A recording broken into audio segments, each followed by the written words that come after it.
رسول کریم صلی اللہ علیہ وآلہ وسلم کی زندگی کا ایک ایسا واقعہ بھی ہے جو انسانوں کے دلوں کو جھنجھوڑ کے رکھ دیتا ہے۔ وہ دل چاہے کتنے ہی سخت کیوں نہ ہو، وہ دل چاہے کتنے ہی پتھر کیوں نہ ہو، یہ واقعہ ان پتھر دلوں کو پگھلا کے رکھ دیتا ہے۔ لیکن افسوس میرے بھائیوں، آج کے دور کی سب سے کڑوی حقیقت یہ ہے، آج کے دور کا سب سے کڑوا سچ یہ ہے کہ ہمارے دل اس قدر سخت ہو چکے ہیں، اس قدر پتھر بن چکے ہیں کہ نہ آنکھیں نم ہوتی ہیں اور نہ ہی ہمارے دل کانپتے ہیں، نہ آنکھیں روتی ہیں اور نہ ہی دل لرزتے ہیں۔ اگر آج ہمارے دل پتھر نہ ہوتے تو غریب اللہ کے دربار میں اپنی غربت کا شکوہ نہ کرتے، بلکہ ہم ان کے دردوں کو محسوس کرتے، غریبوں کا سہارا بنتے، ان کے دکھوں کو اپنے دکھڑے سمجھتے، ان کے دردوں کو اپنے درد سمجھتے۔ اگر ہمارے دل پتھر نہ ہوتے تو یتیم بچے بھوکے پیٹ رات نہ گزارتے، بھوکے پیٹ ہرگز نہ سوتے، اور نہ ہی ان کے آنسو ہماری بے حسی کا ماتم کرتے۔ اگر ہمارے دل پتھر نہ ہوتے تو ماں باپ اپنی اولاد کی سنگ دلی پر آنکھیں نم کر کے ہرگز نہ سوتے، رو کر ہرگز نہ سوتے۔ اگر ہمارے دل موم ہوتے تو ہم اپنی بہنوں کی عزت کو پامال ہوتے دیکھ کر خاموشی ہرگز اختیار نہ کرتے۔ اگر ہمارے دل زندہ ہوتے تو زخمی انسان سڑک پر تڑپتا ہرگز نہ دیکھتے، اور نہ ہی ہم بے حسی کے ساتھ انہیں نظر انداز کر کے گزرتے۔ اگر ہمارے دل زندہ ہوتے تو ہماری دولت دوسروں کی بھوک مٹانے کے لیے ضرور استعمال ہوتی۔ اگر ہمارے دل زندہ ہوتے تو، اگر ہمارے دل موم ہوتے تو ہماری دولت، ہماری جائیداد غریبوں کی بھوک مٹانے کے لیے ضرور استعمال ہوتی، ہر حال میں استعمال ہوتی۔ اگر آج ہمارے دل واقعی زندہ ہوتے تو قرآن کی ہر ایک آیات ہمارے دلوں کو چیر دیتی۔ اگر ہمارے دل زندہ ہوتے تو قرآن کی ہر چھوٹی بڑی آیات ہمارے دل کو چیر کے رکھ دیتی۔ لیکن آج ہم نے اپنے دل کو اس قدر سخت بنا لیا ہے، ہم نے اپنے دلوں کو اس قدر پتھر بنا لیا ہے کہ اللہ کی پکڑ کا خوف ہی نہیں رہا، سرے سے خوف اٹھ گیا ہے۔ تو فرمایا رسول کریم صلی اللہ علیہ وسلم کی زندگی کا یہ واقعہ پتھر دلوں کو نرم کر دیتا ہے۔ پوچھا گیا یا رسول اللہ، اگر دل پتھر بن جائیں تو ان پتھر دلوں کو نرم کرنے کا کوئی طریقہ بتا دیں، کوئی نسخہ بتا دیں۔ تو میرے رسول کریم نے فرمایا، جب دیکھو کہ تمہارے دل پتھر ہو گئے ہیں، پتھر بن گئے ہیں، تو فرمایا یتیموں کو کھانا کھلانا، مسکینوں کو کھانا کھلانا، یتیموں کے سروں پر شفقت بھرا ہاتھ رکھنا، غریبوں کی مدد کرنا، انشاءاللہ پھر دیکھنا تمہارے پتھر دل موم ہو جائیں گے۔ اور موم دل ہی اللہ تعالیٰ کو بہت زیادہ پسند ہے۔ یہ واقعہ طائف کے سفر کا ہے نوجوانوں۔ جب میرے رسول کریم صلی اللہ علیہ وسلم مکہ میں کفار کے ظلم سے تنگ آ گئے تو طائف کا سفر شروع کیا۔ جب آپ کفار کے ظلم سے تنگ آ گئے نا مکہ کی سرزمین پر، تو میرے رسول کریم نے طائف کا سفر جاری کیا، اس امید پر کہ وہاں کے لوگ اسلام قبول کر لیں اور اللہ کے ہو جائیں۔ لیکن طائف کے سرداروں نے نہ صرف آپ کی بات سننے سے انکار کیا، بلکہ اپنے غلاموں اور بچوں کو میرے رسول کریم صلی اللہ علیہ وسلم کے پیچھے لگا دیا۔ وہ غلام اور بچے میرے رسول کریم صلی اللہ علیہ وسلم پر پتھر برسانے لگے، آپ کو تکلیفیں دینے لگے، آپ کو دکھ دینے لگے، آپ کو درد دینے لگے۔ پتھروں کی بارش اتنی شدید تھی، ان غلاموں نے، ان بچوں نے اس قدر پتھروں کی بارش برسائی، یہ پتھروں کی بارش اس قدر شدید تھی کہ میرے رسول کریم صلی اللہ علیہ وسلم کی نالین مبارک خون سے بھر گئی اور جسم مبارک زخموں سے چور ہو گیا۔ تھکن کی وجہ سے درد کی وجہ سے میرے کریم نبی ایک باغ کے سائے میں جا بیٹھے. ایک باغ تھا، باغ کے سائے میں جا بیٹھے. اتنے میں اللہ کے حکم سے حضرت سیدنا جبریل علیہ السلام رسول کریم صلی اللہ علیہ وسلم کی خدمت میں حاضر ہوئے اور عرض کی، یا رسول اللہ، اگر آپ حکم دیں تو میں ان پہاڑوں کو ان ظالموں پر گرا دوں جنہوں نے آپ پر طرح طرح کے ظلم کیے ہیں. یا رسول اللہ، میں وہ جبریل ہوں جس نے اللہ کے حکم سے فرعون کے تخت کو خاک میں ملا دیا. میں وہ جبریل ہوں جس نے نمرود کا تکبر اور فخر چکنا چور کر دیا. یا رسول اللہ، میں وہ جبریل ہوں جس نے قوم عاد کی سرکشی کو ان کے عبرت ناک انجام تک پہنچا دیا. میں وہ جبریل ہوں جس نے قوم لوط کی بستی کو آسمان تک اٹھا کر پھر زمین پر پٹخ دیا، الٹ دیا. یا رسول اللہ، میں وہ جبریل ہوں جس نے سمندر کے پانیوں کو پھاڑ کر بنی اسرائیل کے لیے راستہ بنایا، جس نے سمندر کے پانی کو پھاڑ کر حضرت موسیٰ علیہ السلام کے لیے راستہ بنایا اور موسیٰ علیہ السلام کے دشمنوں کو اسی پانی کے اندر غرق کر دیا. یا رسول اللہ، میں وہ جبریل ہوں جو اللہ کے حکم سے پوری زمین کو الٹ سکتا ہے. اللہ نے میں جبریل کو اس قدر طاقت دی ہے، اس قدر قوت دی ہے کہ میں 1 سیکنڈ کے اندر اللہ کی دی ہوئی طاقت سے پوری زمین کو الٹ سکتا ہوں. اور یہ پہاڑ میرے سامنے کیا ہے؟ اور آج اگر آپ اجازت دیں یا رسول اللہ، آج اگر آپ اجازت دیں تو یہ پہاڑ ان ظالموں پر گرا دوں جن ظالموں نے آپ پر طرح طرح کی ظلم کی، آپ کو پتھر مارے، آپ کو گالیاں دی. اللہ اکبر. جبریل علیہ السلام کی یہ بات سن کر رسول کریم صلی اللہ علیہ وسلم نے دعا کے لیے ہاتھ اٹھائے. سبحان اللہ. رسول کریم نے دعا کے لیے ہاتھ اٹھائے. صحابہ کرام کے چہروں پر خوشی کے آثار نمایاں ہونے لگے. صحابہ کرام خوش ہونے لگے اور وہ دل ہی دل میں خوشی سے ایک دوسرے کو دیکھنے لگے اور سوچنے لگے. صحابہ کرام سوچنے لگے کہ ابھی اللہ کے رسول دعا کریں گے اور ظلم کرنے والے اپنے انجام کو پہنچ جائیں گے. ابھی ہم ظالموں کی تباہی کا منظر دیکھیں گے اپنی آنکھوں سے. ابھی اللہ کا ترازو انصاف پر اترے گا اور حق و باطل کا فیصلہ ہو جائے گا. کیونکہ حضور کے صحابہ جانتے تھے، صحابہ کرام جانتے تھے کہ اللہ کے رسول صلی اللہ علیہ وسلم جو بھی دعا مانگتے ہیں وہ فوراً پوری ہوتی ہے، وہ فوراً ہی قبولیت کے دروازے تک پہنچتی ہے. صحابہ ان واقعات کو یاد کر رہے تھے.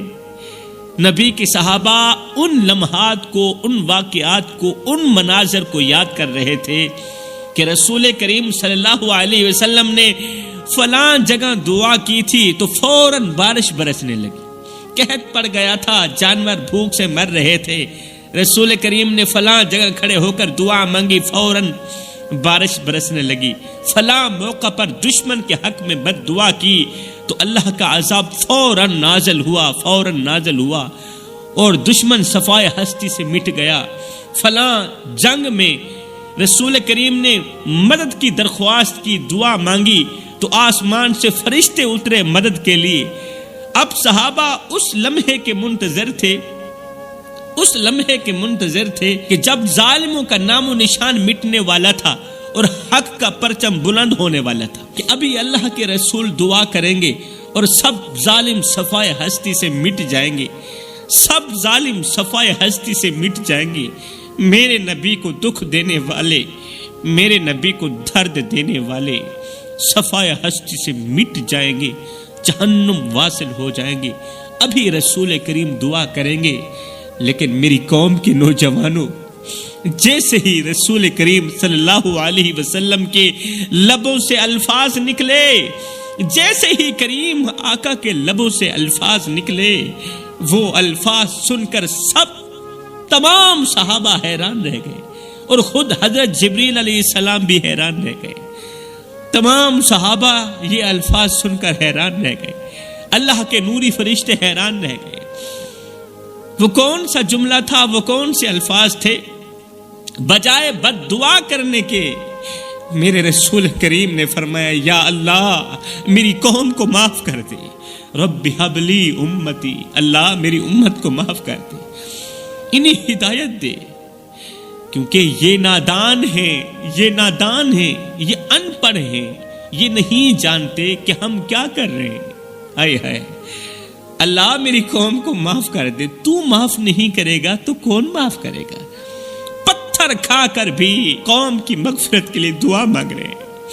یہ سن کر صحابہ کرام کے دل کانپ گئے، ان کی آنکھیں آنسوں سے بھر گئیں، اور صحابہ کرام سمجھ گئے کہ یہ صرف اللہ کے نبی کا ہی ظرف ہو سکتا ہے جو اس قدر اذیت سہنے کے باوجود بھی، اس قدر تکلیف سہنے کے باوجود بھی اپنے دشمنوں کے لیے عذاب نہیں مانگتے بلکہ ہدایت کی دعا مانگتے. سبحان اللہ. یہ وہ لمحہ تھا جس نے سب کو یہ سبق دیا، ہر چھوٹے سے لے کر بڑے انسان کو، ہر چھوٹے سے لے کر بڑے امتی کو یہ سبق دیا کہ انتقام سے بڑا ہتھیار معافی ہے، انتقام سے بڑا ہتھیار، بڑی تلوار معافی ہے، اور عذاب سے بڑی طاقت اللہ کی رحمت ہے. سبحان اللہ. میرے بھائیوں، ہمارے نبی نے غیروں کو اپنا بنایا، ہمارے نبی نے غیروں کو اپنا بنایا، انہیں محبت، شفقت اور رحمت سے اپنے قریب کیا. لیکن افسوس آج ہم نے تلخ رویوں کی وجہ سے اپنوں کو غیر بنا دیا.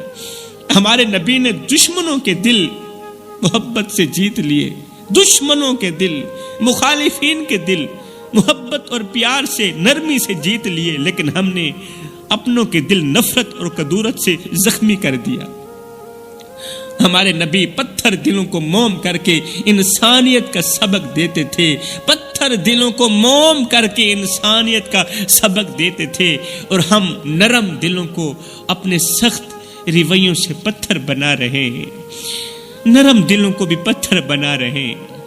رسول کریم نے دشمنوں کو معاف کیا، دشمنوں کو، مخالفین کو، پتھر مارنے والوں کو معاف کیا، مگر ہم اپنے قریبی رشتہ داروں کو، قریبی رشتوں کو نفرت اور انا کی بھینٹ چڑھا رہے ہیں. وہ اپنے بدترین مخالفوں کے لیے دعا کرتے تھے، میرے رسول کریم اپنے دشمنوں کے لیے دعا کرتے تھے، بھلائی مانگتے تھے، اور ہم اپنوں کے لیے بد دعائیں کرتے ہیں. میرے بھائیوں ذرا سوچو، ہم نے اپنے رویے سے کتنے دل توڑے ہیں، اپنے کردار سے، اپنے ہاتھوں سے، اپنی زبان سے، اپنی آنکھوں سے کتنوں کے دل توڑے ہیں، کتنے رشتے ختم کیے ہیں ہم لوگوں نے. یہ وقت ہے کہ ہم اپنے نبی کے نقش قدم پر چلیں، نبی کی سیرت پر چلیں، غیروں کو اپنائیں، اور اپنوں کے ساتھ محبت کا ایسا رشتہ قائم کریں، ایسا رشتہ قائم کریں جو دنیا کے لیے مثال بن جائے. ورنہ یہ سخت دل اور سخت رویے ہماری تباہی کا سبب بن جائیں گے. میرے بھائیوں، ارمان کی بات تو یہ ہے کہ آج ہمارے دل ہر ایک کے لیے سخت ہو چکے ہیں، لیکن سب سے بڑا افسوس یہ ہے کہ اب تو یہ دل والدین کے لیے بھی سخت ہو چکے ہیں، اب تو یہ دل ماں باپ کے لیے بھی سخت ہو چکے ہیں، بوڑھی ماں کے لیے بھی سخت، بوڑھے باپ کے لیے بھی سخت بن چکے ہیں. والدین جنہوں نے ہمیں گود میں سنبھالا، اپنی نیندیں قربان کر کے ہمیں پلایا، آج انہی والدین کے لیے ہمارے دلوں میں جگہ نہیں. وہ والدین خیرات مانگتے ہیں، بھیک مانگتے ہیں. اپنے دل میں نہ صحیح گھر کے کسی ایک کونے پر تو ہمیں رہنے کی جگہ دے دو نا. وہ ہم سے بھیک مانگ رہے ہیں، دل میں جگہ نہ دو. ہم نے دل میں جگہ تو نہیں مانگی، گھر کے کسی ایک کونے پر تو رہنے کی جگہ دے دو نا. لیکن ہم نادان گھر کا کوئی پرانا کونا بھی والدین کو دینا گوارا نہیں کرتے، والدین کے رہنے کے لیے گھر کا کوئی پرانا سا کونا بھی دینا گوارا نہیں کرتے، چھوٹا سا کونا بھی دینا گوارا نہیں کرتے. میرے بھائیوں، میرے رسول کریم صلی اللہ علیہ وسلم نے والدین کے بارے میں فرمایا تھا، والدین کے بارے میں میرے رسول کریم نے فرمایا تھا کہ والدین کے سامنے اف تک نہ کہو. مطلب کہ اونچی آواز میں تو بات ہی نہیں کرنی، اگر کہو گے تو اللہ ناراض ہو جائے گا۔ جب اللہ ناراض ہو گیا تو پھر تمہاری کوئی بھی عبادت کسی کام کی نہیں، پھر تمہاری نماز بھی کسی کام کی نہیں، پھر تمہارا روزہ کسی کام کا نہیں، پھر تمہارا کیا گیا حج کسی کام کا نہیں۔ ساری زندگی سجدوں پہ سجدے کرتے رہو۔ اگر والدین کو ناراض کیا ہے تو اس وقت تک اللہ راضی نہیں ہوگا جب تک والدین راضی نہیں ہوں گے، اور اگر اسی ناراضگی کے دوران والدین مر گئے تو کس سے معافی مانگو گے؟ کس سے معافی مانگو گے؟ یہ وہ تعلیم ہے جو ہمیں پیار، احترام اور خدمت کا درس دیتی ہے، لیکن آج ہم اس تعلیم کو بھلا چکے ہیں۔ آج جب ہم سوشل میڈیا کھولتے ہیں، موبائل کھولتے ہیں تو دل دہلا دینے والے مناظر دیکھنے کو ملتے ہیں۔ کوئی بوڑھا گلیوں میں بھٹک رہا ہے، وہ بھی تو کسی کا باپ ہوگا نا۔ کوئی بوڑھا گلیوں میں بھٹک رہا ہے، کوئی باپ سڑک کے کنارے بھیک مانگ رہا ہے، کوئی باپ خیرات مانگتے مانگتے جب وہ تھک جاتا ہے، جب اسے خیرات نہیں ملتی تو وہ محنت مزدوری کے لیے بوری اٹھانے کی کوشش کرتا ہے، محنت مزدوری کے لیے ایک روٹی کے لیے وزنی بوری اٹھانے کی کوشش کرتا ہے، لیکن بڑھاپے کی کمزوری کی وجہ سے وہ بیچارہ بوری بھی نہیں اٹھا سکتا، وہ محنت مزدوری نہیں کر سکتا۔ سنو، جب سے ہم نے والدین پر رحم کرنا چھوڑا، جب سے ہم نے والدین پر رحم کرنا چھوڑا، تب سے ہماری زندگی سے سکون، چین و قرار چھین لیا گیا۔ اللہ تعالیٰ نے ہمیں دنیا میں ہی سزا دے دی۔ اللہ ماشاءاللہ میں ہر کسی کی بات نہیں کر رہا، میں اپنی بھی بات نہیں کر رہا، میں آپ لوگوں کی بات بھی نہیں کر رہا، میں ان نافرمان اولاد کی بات کر رہا ہوں جن کی وجہ سے آج بھی ان کے ماں باپ روتے ہیں، پوری پوری رات ان کو نیند نہیں آتی۔ جب سے ہم نے والدین پر رحم کرنا چھوڑا، تب سے ہماری زندگی سے سکون، چین و قرار چھین لیا گیا۔ جب سے ہم نے رسول کریم صلی اللہ علیہ وسلم کے اس فرمان کو پس پشت ڈالا کہ اپنے والدین کو اف تک نہ کہنا، تب سے ہماری زندگی میں برکت ختم ہو گئی۔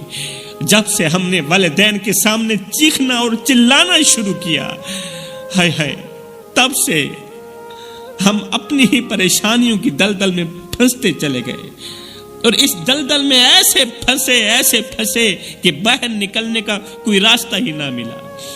آج ہمارے پاس مال تو ہے، دولت تو ہے، عیش و آرام کی تمام سہولتیں موجود ہیں، مگر سکون دل سے روٹ چکا ہے، چین و قرار روٹ چکا ہے۔ آج ہمارے گھر تو بڑے ہیں مگر دل کی دنیا بہت چھوٹی ہے، اور وہی چھوٹی دنیا بھی اجڑی ہوئی ہے۔ آج ہماری زندگی میں خوشحالی تو دکھائی دیتی ہے، تھوڑی سی خوشی تو دکھائی دیتی ہے ہماری زندگی میں، مگر اندر کی خوشی بالکل بھی دکھائی نہیں دیتی۔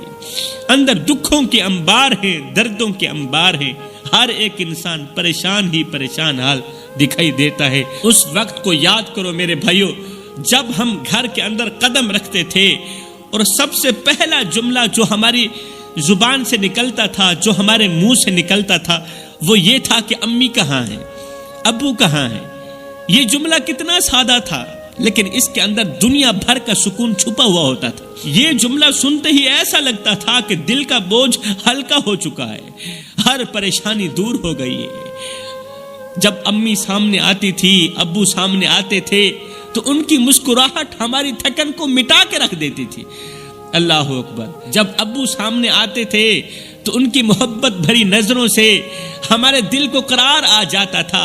ان کے ساتھ چند لمحے بیٹھ کر ایسے محسوس ہوتا تھا کہ دنیا کے سارے دکھ ختم ہو گئے، دنیا کی ساری پریشانیاں ختم ہو گئیں۔ گویا ان کا وجود ہمارے لیے سکون، خوشی اور محبت کا خزانہ تھا۔ کن کا وجود؟ ماں باپ کا وجود۔ کن کا وجود؟ بوڑھے والدین کا وجود۔ لیکن افسوس، آج ہمارے پاس مال و دولت تو ہے، بڑے گھر تو ہیں، بڑی گاڑیاں تو ہیں، آسائشوں کے انبار ہیں ہمارے پاس، مگر وہ سکون دینے والا جملہ ختم ہو گیا ہے۔ ہمارے پاس اس وقت دنیا جہان کی ہر ایک نعمت موجود ہے، مگر وہ سکون دینے والا جملہ ختم ہو گیا ہے جو ہماری تمام ٹینشنیں ختم کر دیتا تھا۔ جب گھر کے اندر داخل ہوتے ہی ہماری زبان سے بے ساختہ جملہ نکلتا تھا، امی کہاں ہیں، ابو کہاں ہیں۔ آج ہم جب گھر میں داخل ہوتے ہیں تو نہ امی کو پکارنے کی عادت رہ گئی، نہ ابو کو ڈھونڈنے کی عادت رہ گئی۔ وہ سکون، وہ محبت جو اس جملے کے ساتھ جڑی ہوئی تھی کہ ابو کہاں ہیں، امی کہاں ہیں، وہ سکون بھی ختم ہو گیا، وہ محبت بھی ختم ہو گئی۔ آج ہماری زندگی میں سب کچھ ہے مگر وہ سکون نہیں جو والدین کی موجودگی سے ملتا تھا۔ میرے بھائیوں، یہ وقت ہے کہ ہم اپنے والدین کی قدر کریں، ان کے ساتھ وقت گزاریں، ان کی خدمت کریں، والدین کی نوکری کریں، ان کو وہ محبت اور اپنائیت دیں جو ان کا حق ہے۔ کہیں ایسا نہ ہو کہ کل ہم اس سکون کے لیے ترستے رہ جائیں اور پکارنے کے لیے نہ امی ہو اور نہ ہی ابو ہو۔ اپنے دلوں کو موم کرو اور وہ محبت دوبارہ زندہ کرو، وہ پیار دوبارہ زندہ کرو جو کبھی ان جملوں کے ساتھ جڑا ہوا تھا کہ امی کہاں ہے اور ابو کہاں ہے۔